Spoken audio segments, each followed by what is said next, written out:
Il n'y aura pas sans s'adresser aux millions de Français délaissés. En tant que gaulliste social, je veux à ce sujet nous mettre tous en garde. Il n'y aura pas de projet victorieux pour la France qui passe par une perspective de déclassement pour une partie des Français. Le mot social n'est pas une grossièreté. Le mot social n'est pas une grossièreté. C'est une mise en garde à François Fillon que fait C'est une évidence que le mot social n'est pas une grossièreté. Mais il n'est pas dans le programme. Je voudrais juste rappeler 2 ou 3 évidences. La première, c'est que François Fillon a gagné cette primaire avec 66% des voix au second tour.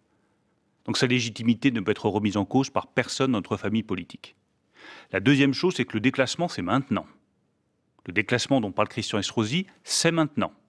6 millions de chômeurs. Une situation de pauvreté dans beaucoup de départements que j'ai vu dans tous mes déplacements.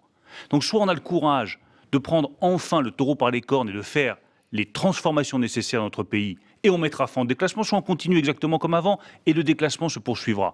La troisième chose, c'est qu'il y a dans le projet de François Fillon un certain nombre de mesures qui permettent justement de lutter contre ce déclassement.